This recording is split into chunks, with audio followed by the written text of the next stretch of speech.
Praise the lord. దేవుని పరిశుద్ధ నామమునకు మహిమ కలుగును గాక. ఆన్లైన్ ద్వారా వేకప్ వార్డ్ను వీక్షిస్తున్న ప్రభునందు ప్రియులైన మీ అందరికీ ప్రభు అయిన యేసుక్రీస్తు నామంలో నా హృదయపూర్వక వందనాలు తెలియజేస్తూ ఉన్నాను. దేవుడు మనల్ని ప్రేమించి ఈ దినం కొరకు దేవుడిచ్చినటువంటి వేకప్ వార్డ్ లేఖన భాగాన్ని ఒకసారి జ్ఞాపకం చేసుకుని ఆ యొక్క లేఖన భాగము ద్వారా దేవుడు మనందరితో కూడా తన ఆత్మ ద్వారా మాట్లాడునట్లుగా ప్రార్థనాపూర్వకంగా ఆ యొక్క లేఖన భాగాన్ని ధ్యానించుకుందాం. ఆదికాండము 26వ అధ్యాయము 22వ వచనంలో రాయబడినటువంటి మాట. ఆదికాండము 26, 22వ వచనంలో రాయబడినటువంటి మాట. ఇప్పుడు యెహోవా మనకు ఎడమ కలగ చేసి ఉన్నాడు గనక ఈ దేశమందు అభివృద్ధి పొందేదమనుకొని దానికి రహేబోతు అనే పేరు పెట్టెను. ఈ యొక్క వాక్యాన్ని దేవుడు మన యొక్క వినికిడిలో దీవించి ఆశీర్వదించి తన ఆత్మ ద్వారా మనకు బోధించినట్లుగా ప్రార్థించుకుందాం. ప్రేమ నమ్మకం కలిగిన మా ప్రియమైన పరలోకపు తండ్రి, పరిశుద్ధుడివైన దేవ, మహోన్నతుడా, నీ పరిశుద్ధమైన నామానికి వందనాలు స్తోత్రాలు చెల్లిస్తూ ఉన్నాం. మమ్మల్ని ప్రేమించి ఈ దినం కొరకు మీరు సిద్ధపరిచిన ఈ లేఖన భాగాన్ని బట్టి నీకు వందనాలు. ఈ లేఖన భాగం ద్వారా మా అందరితో కూడా మీరు మాట్లాడమని, బలహీనుడినైన నన్ను మరుగుపరిచి నిష్ప్రయోజనమైనటువంటి నా ద్వారా ప్రయోజనకరమైన నీ మాటను మా అందరికీ కూడా తెలియచేయమని, ఘనత మహిమ ప్రభావములు మీకే ఆరోపిస్తూ నీ కుమారుడు మా రక్షకుడునైన యేసుక్రీస్తు వారి శ్రేష్టమైనటువంటి నామంలో ఈ ప్రార్థన మీకు సమర్పిస్తున్నాము తండ్రి, ఆమేన్. ప్రియులారా, ఈ యొక్క లేఖన భాగాన్ని ఆధారం చేసుకుని, ఈ వచనాన్ని ఆధారం చేసుకుని ఒకసారి ఈ యొక్క అధ్యాయాన్ని మనం ధ్యానం చేసినట్లయితే, మరి యొక్క అధ్యాయంలో ఇస్సాకుకు దేవుడు ఏ రీతిగా తోడై ఉన్నాడు, మరి ఆ రీతిగా దేవుడు తాను ఇస్సాకుకు తోడై ఉండి ఏ రీతిగా మరి ఇస్సాకుకు భద్రతను కలగచేస్తూ వచ్చాడు, ఏ రీతిగా దీవిస్తూ వచ్చాడు, ఏ రీతిగా ఆశీర్వదిస్తూ వచ్చాడు అనేటువంటి అనేక విషయాలు ఈ అధ్యాయం ద్వారా మనం తెలుసుకొనవచ్చు. అంతేకాకుండా ఈ అధ్యాయం ద్వారా కొన్ని ఆత్మీయ పాఠాలను కూడా మనం నేర్చుకోవచ్చు. మరి ఆ యొక్క విషయాలన్నింటినీ తెలుసుకున్నట్టు కొరకు ఈ అధ్యాయాన్ని క్లుప్తంగా మనం ధ్యానం చేసినట్లయితే 26వ అధ్యాయము 1వ వచనంలో, అబ్రహాము దినములలో వచ్చిన మొదటి కరువు గాక మరి యొక్క కరువు ఆ దేశంలో వచ్చెను. అప్పుడు ఇస్సాకు గెరారులోనున్న ఫిలిష్తీయుల రాజైన అబీమెలెకు నొద్దకు వెళ్ళెను.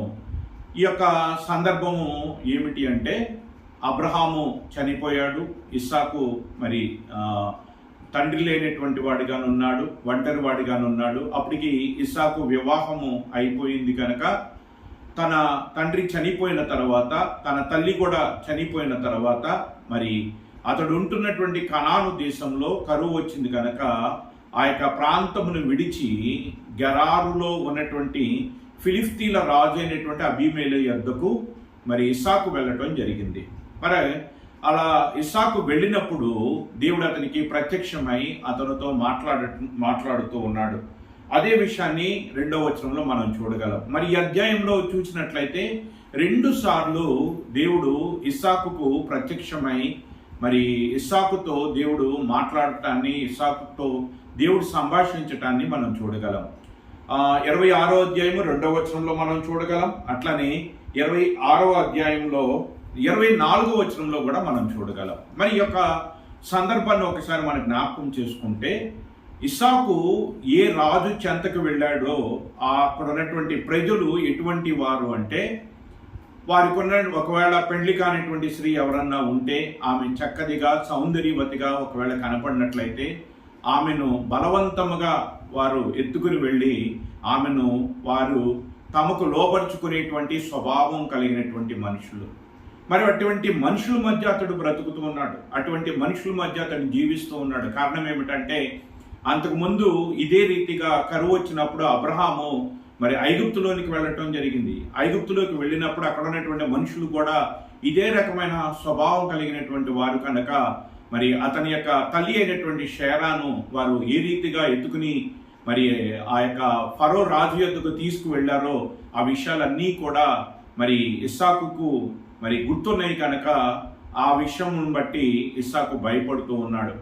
తన యొక్క భార్యను బట్టి, తన భార్య మరి సౌందర్యవతిగా చక్కదిగా ఉన్నది కనుక ఆమెను బట్టి తను ఎక్కడ చంపుతారేమోనని అతడు భయపడుతూ అతనికి ప్రత్యక్షమై అతన్ని ధైర్యపరుస్తూ ఉన్నాడు. నేను నీకు తోడుగా ఉన్నాను, నీవు భయపడవద్దు, ఈ దేశంలోనే నీవు నివసించు, ఇక్కడే నీవు ఉండు, నీవు ఐగుప్తు దేశంలోకి వెళ్ళవద్దు అని చెప్పి దేవుడు అతన్ని బలపరుస్తాన్ని, ధైర్యపరుస్తాన్ని మనము ఈ యొక్క అధ్యాయంలో మనం చూడగలం. అదే రీతిగా మరి ఈ యొక్క అధ్యాయంలో ఇస్సాకుకు దేవుడు ఏ రీతిగా తోడై ఉన్నాడో కూడా మనం చూడగలం.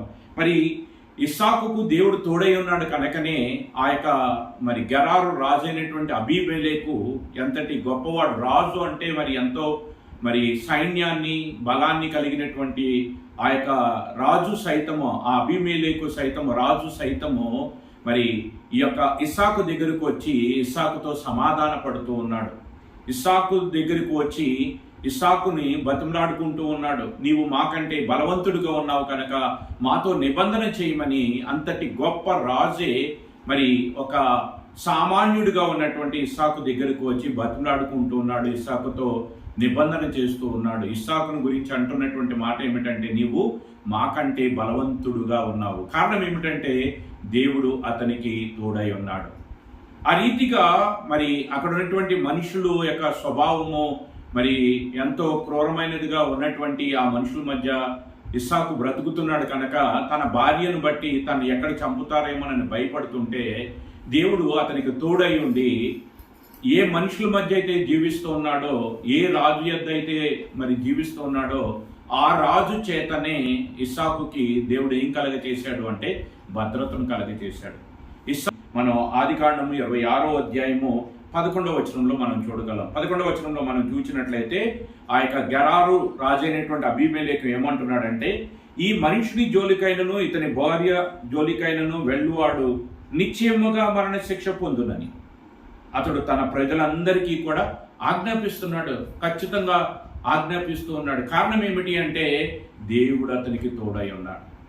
దేవుడు అతనికి తోడై ఉన్నాడు కనుక అంతటి బలవంతుడైనటువంటి రాజు ఇతను దగ్గరికి వచ్చి ఇతన్ని ఎవరైనా ముట్టుకున్నా, ఇతని భార్య జోలికి ఎవరైనా వెళ్ళినట్లయితే వారు మరణశిక్షకు వారు పాత్రులై ఉన్నారని చెప్పి వీరి నిమిత్తము తన ప్రజలను హెచ్చిస్తూ ఉన్నాడు. అంతేకాకుండా 16వ వచనంలో నీవు మాకంటే బలవంతుడుగా ఉన్నావు అంటున్నాడు. తర్వాత వచనాల్లో మనం చూసినట్లయితే ఇస్సాకు దగ్గరికి వెళ్ళి బతిమలాడుకుంటున్నాడు. మరి 29వ వచనంలో మనం చూసినట్లయితే ఇస్సాకు దగ్గరికి వెళ్ళి బతిమలాడుకుంటూ ఉన్నాడు. నీవు మాతో నిబంధన చేయాలని బతిమలాడుకుంటున్నాడు. నీకు మేము ఏ హాని చేయలేదు కనుక నీవు కూడా మాకు ఏ హాని చేయవద్దు అని ఆ యొక్క రాజు ఒక సామాన్యుడిగా ఉన్నటువంటి ఇస్సాకు దగ్గరికి వెళ్ళి బతిమలాడుకుంటున్నాడు. ప్రియులారా, ఈ యొక్క అధ్యాయంలో ఇస్సాకుకు దేవుడు ఏ రీతిగా తోడై ఉన్నాడు, ఇస్సాకుకి దేవుడు తన కృపను ఏ రీతిగా అనుగ్రహిస్తూ ఉన్నాడు, ఆ కృప ఇస్సాకును ఎలాగో ఆవరించి ఉన్నదో ఈ అధ్యాయంలో మనం చూడగలం. అంతేకాకుండా ఇస్సాకు ఆ యొక్క దేశంలో నివసించి విత్తనం వేసి 100 పంటను కోసినట్లుగా మరి 26వ అధ్యాయము 12వ వచనంలో మనం చూడగలం. ఈ రీతిగా ఇస్సాకు ఆ దేశంలో మరి ఎంతో గొప్పవాడిగా దేవుని చేత హెచ్చింపబడుతూ ఉన్నాడు. ఎంతగా హెచ్చింపబడుతున్నాడు, ఎంతగా అతడు అభివృద్ధి చెందుతూ ఉన్నాడు, ఎంతగా దేవుడు అతన్ని ఆశీర్వదిస్తున్నాడు అంటే శత్రువులు సైతము అసూయ పడేటువంటి రీతిగా దేవుడు అతన్ని దీవించటాన్ని, ఆశీర్వదించటాన్ని ఈ అధ్యాయంలో మనం చూడగలం. అంతేకాకుండా ఇస్సాకు చేసే ప్రతి పనిని కూడా దేవుడు దీవిస్తూ ఉన్నాడు. అతను చేయనదంతయు సఫలమగునటువంటి రీతిగా ఆ యొక్క ఎడారి ప్రాంతంలో మరి ఇస్సాకు బావులు తవ్వుతూ ఉంటే నీరు పడుతూ ఉంది. ఆ నీరు పడుతున్నప్పుడు శత్రువులు వచ్చి ఆ యొక్క మరి ఫిలిస్తీన్లు వచ్చి ఇస్సాకు పనివారితో గొడవ పెట్టుకుంటూ ఉన్నారు. అలా గొడవ పెట్టుకుంటుంటే ఆ ప్రాంతాన్ని విడిచి మరొక ప్రాంతానికి వెళ్ళి అక్కడ బావి తవ్వితే అక్కడ కూడా నీరు పడితే మళ్ళీ అక్కడికి వచ్చి వాళ్ళు గొడవ పెట్టుకుంటూ ఉన్నారు. ఆ రీతిగా వాళ్ళని విడిచి 3వసారి బావిని తవ్వినప్పుడు అక్కడ నీరు పడినప్పుడు మరి అక్కడ శత్రువులు వారి జోలికి రాకుండా వారిని విడిచిపెట్టడాన్ని బట్టి ఇస్సాకు ఆ ప్రాంతానికి మరి ఆ శత్రువులతో, ఆ యొక్క అనిజనులతో దేవుడు మాకు ఎడము కలగ చేశాడనేటువంటి ఉద్దేశంతో తాను త్రొవ్వినటువంటి ఆ బావికి మరి ఏమని పేరు పెట్టాడో ఇందాక మనం చదువుకుని ఉన్నాం. రహేబోతు అనగా ఎడము కలగ చేసును అని మరి ఇస్సాకు భావించి ఆ యొక్క దేశమందు దేవుడు తనకు అభివృద్ధి కలగ చేస్తాడని అనుకున్నటువంటి మాటను మనం మొట్టమొదటిగా చదువుకొని ఉన్నాం. ప్రియులరా, ఈ యొక్క అధ్యాయాన్ని మనం గమనించినట్లయితే ఇస్సాకు ఒంటరివాడు, తల్లి లేదు, తండ్రి లేదు. ఇస్సాకుకి ఏమాత్రము కూడా బలవంతుడేమి కాదు. అతని వెనకాల మరి గొప్ప జనాంగమేమీ లేదు. అతని దగ్గర సైనికులు లేరు. అతనేమి ఆ దేశానికి రాజు కాదు, ఒక సామాన్యుడు, ఒక పరదేశి. అతడు కనాను దేశంలోనే ఒక పరదేశిగా ఉన్నటువంటి వాడు. మరి అటువంటి ఒక సామాన్యుడు దగ్గరకు రాజులు వచ్చి మోకెళ్ళుతున్నారు, రాజులు వచ్చి నిబంధన చేసుకుంటున్నారు, రాజులు వీరి నిమిత్తము ప్రజలకు ఆజ్ఞాపిస్తున్నారు అంటే కారణం ఏమిటంటే దేవుడు ఇస్సాకుకు తోడుగా ఉన్నాడు. ఇస్సాకు విత్తనం వేస్తే 100 పంట కొయ్యగలిగాడంటే కారణం ఏమిటంటే ఇస్సాకుకు దేవుడు తోడుగా ఉన్నాడు. ఇస్సాకు ఎక్కడ తవ్వితే అక్కడ నీరు పడుతుంది అంటే కారణం ఇస్సాకుకి దేవుడు తోడుగా ఉన్నాడు. ఆ దేశంలో ఇస్సాకు గొప్పవాడు అవటానికి గల కారణం ఏమిటంటే ఇస్సాకుకు దేవుడు తోడై ఉన్నాడు. మరి ఇస్సాకుకు దేవుడు ఎందుకు తోడై ఉన్నాడు? ఇస్సాకుకు దేవుడు తోడై ఉన్నాడు కనుకనే ఇస్సాకు అంత గొప్పవాడయ్యాడు. మరి ఇస్సాకుకు దేవుడు ఎందుకు తోడై ఉన్నాడు? కారణం ఏమిటి అంటే 26వ అధ్యాయము 5వ వచనంలో, అబ్రహాము నా మాట విని నేను విధించిన దాని నా ఆజ్ఞలను, నా కట్టడలను, నా నియమములను గైకొనెనని చెప్పాను. ఇతని తండ్రి అయిన అబ్రహాము దేవునికి విధేయుడై దేవునితో నడిచాడు, దేవుని ఆజ్ఞలను, దేవుని కట్టడలను అనుసరించి జీవించాడు అని అబ్రహామును గురించి సాక్ష్యం ఇస్తూ తర్వాత 24వ వచనము 26వ అధ్యాయము ఆదికాండంలో దేవుడు ఏమని అంటున్నాడంటే, ఆ రాత్రియే యెహోవా ఇస్సాకుకు ప్రత్యక్షమై, నేను నీ తండ్రి అయిన అబ్రహాము దేవుడను, నేను నీకు తోడై ఉన్నాను గనక భయపడకము, నా దాసుడైన అబ్రహామును బట్టి నిన్ను ఆశీర్వదించి నీ సంతానమును విస్తరింపచేసేదను. దేవుడు ఎందుకు ఇస్సాకు తోడుగా ఉన్నాడు అంటే, ఇస్సాకు యొక్క తండ్రి అయిన అబ్రహాము దేవునితో నడిచి ఉన్నాడు. ఆ దేవునికి లోబడినటువంటి వాడుగా, దేవుని స్నేహితుడు అని పిలువబడేటువంటి స్థాయిగా అబ్రహాము ఎదిగాడు. ఆ రీతిగా దేవునితో నడిచాడు. అబ్రహాము దేవునితో నడిచాడు కనుక ఇప్పుడు ఆ అబ్రహాము చనిపోయిన తర్వాత అబ్రహాము యొక్క కుమారుడిని దేవుడు తనకు కుమారుడిగా స్వీకరించి ఇప్పుడు ఆ ఇస్సాకుతో దేవుడు నడుస్తూ ఉన్నాడు. అబ్రహాము దేవుడితో నడిస్తే ఇస్సాకుతో దేవుడు నడుస్తూ ఉన్నాడు. అందుచేతనే ఇస్సాకుని ఏ శత్రువు ముట్టలేకపోయారు. ఇస్సాకుతో రాజులు వచ్చి మరి నిబంధన చేసుకుంటూ ఉన్నారు. ఇస్సాకుకి దేవుడు తోడై ఉన్నాడు కనుక, ఇస్సాకుతో దేవుడు నడుచుచున్నాడు కనుక ఇస్సాకును చూచినటువంటి వారందరూ కూడా అంటున్నారు, ఆ రాజు అంటున్నాడు, నీవు మాకంటే బలవంతుడుగా ఉన్నావు. ప్రియులరా, ఇక్కడ ఒక విషయాన్ని మనం జ్ఞాపకం ఆలోచించినట్లయితే, ఈ యొక్క ఇస్సాకుకి దేవుడు ఎందుకు తోడై ఉన్నాడంటే కారణం అబ్రహామును బట్టి. అబ్రహాము దేవునితో నడిస్తే ఇస్సాకుతో దేవుడు నడుస్తూ ఉన్నాడు. ఎంత గొప్ప విషయాన్ని దేవుడు ఇక్కడ మనకి తెలియజేస్తూ ఉన్నాడు. ఇస్సాకు మరి తన తండ్రి చనిపోయిన తర్వాత దాదాపుగా 105 సంవత్సరాలు బ్రతికాడండి. అప్పుడు అతనికి తల్లి లేదు, తండ్రి లేదు, తన వారు లేరు, రక్త సంబంధులు లేరు, ఎవ్వరు లేరు. అతనుకున్న భార్య, అతనుకున్నటువంటి కొంతమంది పనివారు. అటువంటి పరిస్థితుల్లో అక్కడ ఉన్నటువంటి మనుషుల యొక్క స్వభావం ఎలా ఉంటుందో మనం చూసాం. అటువంటి మనుషుల మధ్య ఇస్సాకుకి మరి తండ్రిలా కాపాడేవారెవరు, తండ్రిలా ఆదరించేవారెవరు? తండ్రి లేడు, తల్లి లేదు. అటువంటి పరిస్థితుల్లో తండ్రిలాగా, తల్లిలాగా ఆయనే ఇస్సాకును ఆదరించాడు, బలపరిచాడు, ధైర్యపరిచాడు, తోడుగా ఉన్నాడు, సహాయం చేస్తూ వచ్చాడు.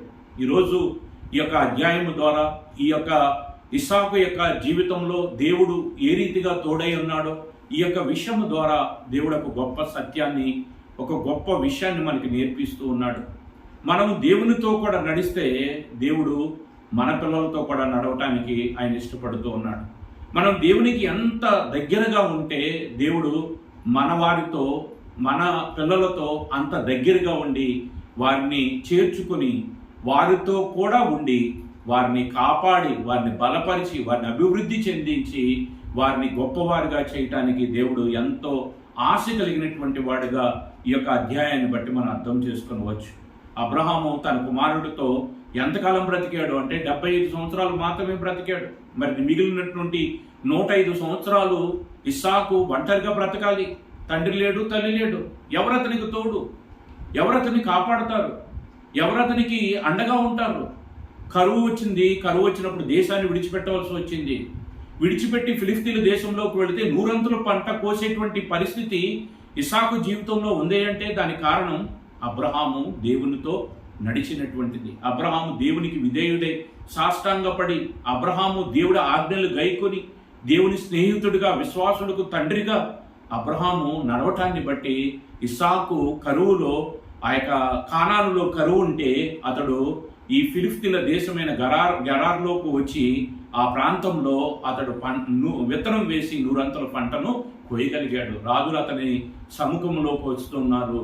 అతని చుట్టూ ఉన్నటువంటి ప్రజలు ఇతన్ని చూస్తే భయపడుతూ ఉన్నారు. ఇతని మీద చేయి వేయడానికి భయపడుతూ ఉన్నారు. కారణం ఏమిటంటే దేవుడు అతనికి తోడై ఉన్నాడు. దేవుడు అతనికి తోడై ఉండటానికి కారణం ఏమిటి అంటే అబ్రహాము యొక్క సమర్పణ జీవితం, అబ్రహాము యొక్క విధేయత. అబ్రహాము ఏ రీతిగా తగ్గించుకున్నాడో, ఏ రీతిగా దేవుని ఆజ్ఞలు గైకుంటూ దేవుని సంతోషపరిచాడో దానిని బట్టి, ఆ యొక్క అబ్రహాము నడిచిన విధానాన్ని బట్టి ఇప్పుడు ఆశీర్వాద ఫలమును ఇస్సాకు అనుభవిస్తూ వచ్చాడు. ఇస్సాకుకు దేవుడు తోడై ఉన్నాడు. ఇస్సాకును ఆదరిస్తూ ఉన్నాడు. తల్లిలాగా ఆదరిస్తూ ఉన్నాడు. తండ్రిలాగా ప్రేమిస్తూ ఉన్నాడు. ఇస్సాకు యొక్క అవసరతను గుర్తించి అవసరతలన్నిటినీ కూడా దేవుడే తీరుస్తూ వస్తూ ఉన్నాడు. ప్రియులరా, ఈ యొక్క అధ్యాయము ఎంతో గొప్ప సత్యాన్ని, ఎంతో గొప్ప దేవుని యొక్క కృపను మనకు తెలియచేస్తూ ఉంది. దేవుడి యొక్క కృప ఇస్సాకు జీవితంలో ఆ రీతిగా ఆవరించి ఉండటానికి, దేవుని కృప అతనికి తోడై ఉండటానికి, దేవుడు ఆ రీతిగా ఇస్సాకుకు తోడై ఉండి ప్రతి పరిస్థితుల్లో కూడా ఇస్సాకును విడిచిపెట్టకుండా నిన్ను విడువను ఎడబాయును అనేటువంటి రీతిగా ఇస్సాకుకు తోడుగా ఉండటానికి గల కారణము అతని తండ్రి కుమారుడికి ఇచ్చినటువంటి గొప్ప బహుమానము, గొప్ప ఆస్తి. పరలోకమందు ఉన్నటువంటి దేవుణ్ణి ఇస్సాకుకు దేవుడు అబ్రహాము ఆస్తిగా ఇచ్చాడు. అందుకనే ఇటువంటి గొప్ప ఆస్తిని కలిగినటువంటి ఇస్సాకు శరీరపరంగానే కాదండి, ఆత్మీయంగా కూడా అతడు చాలా గొప్పవాడిగా అయ్యాడు. అతడు తండ్రి లేకపోయినా, తల్లి లేకపోయినా అతడు సమాధానముగా, నెమ్మదిగా, శత్రువుల మధ్య కూడా ఎంతో క్షేమంగా అతడు ఉండగలిగాడు. అంటే దానికి కారణం దేవుడు అతనికి తోడై ఉన్నాడు. దేవుడు అతనికి తోడై ఉండునట్లుగా మంచి పునాదిని అబ్రహాము ఇస్సాకు కొరకు వేసి పెట్టాడు. ఆ యొక్క మార్గంలో ఆ పునాది మీద ఇస్సాకు కట్టబడుతున్నాడు కనుక అతడు బహుగా వర్ధిల్లాడు. అతడు క్షేమంగా ఉన్నాడు. అతడు గొప్పవాడయ్యాడు. రాజులు సైతము అతనితో సమాధాన పడుతున్నారు. శత్రువులు చూచి అసూయ పడేటువంటి రీతిగా అతడు దినదినము అభివృద్ధి చెందుతూ వచ్చాడు. కాబట్టి ఇటువంటి గొప్ప సత్యాన్ని దేవుడు యొక్క అధ్యాయం ద్వారా మనందరికీ తెలియచేస్తూ మన నుంచి ఏం కోరుకుంటున్నాడు అంటే, అబ్రహాము నడిచినటువంటి రీతిగా నీవు నాతో నడవటానికి ఇష్టపడితే నేను నీతోనూ నీ సంతానముతోనూ నడవటానికి నేను ఇష్టంగా ఉన్నాను. నీ సంతతి వారిని నేను తండ్రిలాగా, తల్లిలాగా నేను చూసుకుంటాను అనేటువంటి గొప్ప సత్యాన్ని దేవుడు ఇక్కడ మనకి తెలియచేస్తున్నాడు. కనుక ఈ మాటల ద్వారా అబ్రహామును మనం ఆదర్శంగా తీసుకొని అబ్రహాము నడిచినటువంటి రీతిగా మనం కూడా నడిచి మన యొక్క పిల్లల విషయమై మనము ఒక మంచి పునాది వేసి మనము దేవునితో నడిచినటువంటి దానిని బట్టి వారు ఆ యొక్క ఆశీర్వాద ఫలమును అనుభవించినట్లుగా వారికి ఒక మంచి మార్గమును మనం చూపేటువంటి వారముగా ఉండటానికి మనం ప్రయత్నం చేద్దాం. ఆ రీతిగా అబ్రహాము వలె దేవునితో నడవటానికి మనము ఇష్టము కలిగినటువంటి వారమైతే దేవుడు మనకు తోడుగా ఉండి మనల్ని బలపరచటానికి, మన తర్వాత మన సంతానానికి తానే తండ్రిగా ఉండి, తల్లిగా ఉండి, ఆదరించేవాడుగా, బలపరిచేటువంటి వాడుగా ఉండటానికి ఆయన ఇష్టం కలిగినటువంటి వాడే ఈ దినము ఈ యొక్క వాక్యాన్ని దేవుడు మనకు అనుగ్రహిస్తూ ఉన్నాడు. కాబట్టి ఈ యొక్క లేఖన భాగాలను ఆధారం చేసుకొని ఈ యొక్క అధ్యాయము ద్వారా దేవుడు మనకు చేస్తున్నటువంటి ఉపదేశమును మనం ఆలకించినటువంటి మనము ఆ రీతిగా నడుచుకుందాం. అట్టి భాగ్యాన్ని మాటలు వింటున్న మనందరికీ కూడా దేవుడు అనుగ్రహించును గాక. ప్రార్థించుకుందాం. ప్రేమ నమ్మకం కలిగిన మా ప్రియమైన పరలోకపు తండ్రి, ఈ దినము మీరు ఇచ్చినటువంటి లేఖన భాగాన్ని బట్టి నీకు వందనాలు. ఈ ఆదికాండము 26వ అధ్యాయంలో ఇస్సాకు యొక్క జీవితము ద్వారా ఎన్నో గొప్ప సత్యాలను మాకు తెలియచేస్తూ వచ్చినందుకు వందనాలు. ఇస్సాకుకు మీరు ఏ రీతిగా తోడై ఉన్నారో, ఇస్సాకు యొక్క జీవితంలో మీరు ఏ ఏ కార్యములు చేస్తూ వచ్చారో వాటన్నిటినీ కూడా మాకు చూపిస్తూ, ఆ రీతిగా ఇస్సాకుకు మీరు తోడై ఉండటానికి గల కారణము అబ్రహాము నీకు లోబడ్డాడు, అబ్రహాము నీకు విధేయుడయ్యాడు, అబ్రహాము నీ ఆజ్ఞలు గైకొని జీవించాడు, కనుక నేను నీకు తండ్రిగా ఉంటాను అని ఇస్సాకుతో మరి నీవు ఏ రీతిగా మాట్లాడుతున్నావో ఆ మాటలన్నిటినీ కూడా మాకు గుర్తు చేసి ప్రభువా మాకు మరొకసారి బయలుపరిచి మమ్మల్ని ప్రేరేపించినందుకు వందనాలు. మేము ఆ రీతిగా అబ్రహాము వలె మేము నీ యొక్క మార్గంలో నడుచుకున్నట్లయితే మా తర్వాత మా సంతానం అంతటినీ కూడా మీరు దీవించేవారుగా, వారికి నీవు తండ్రిగా తల్లిగా ఆదరించేటువంటి వాడుగా, వారిని బలపరిచేటువంటి వాడుగా, నీవే సమస్తముగా వారికై ఉండేటువంటి వాడుగా నీవు ఉన్నావనేటువంటి గొప్ప విషయాన్ని మీరు మాకు తెలియచేసినందుకు నీకు వందనాలు, స్తోత్రాలు తెలియజేస్తూ ప్రభువా ఈ యొక్క వాక్యము చొప్పున మేము నడుచుకుంటానికి నీ కృప మాకు అనుగ్రహించి సహాయం చేయమని ఘనత మహిమ ప్రభావములు మీకే ఆరోపిస్తూ నీ కుమారుడు మా రక్షకుడునైనా యేసుక్రీస్తు వారి శ్రేష్టమైనటువంటి నామంలో ఈ ప్రార్థన మీకు సమర్పిస్తున్నాము తండ్రి. ఆమేన్. అందరికీ ప్రైజ్ ది లార్డ్.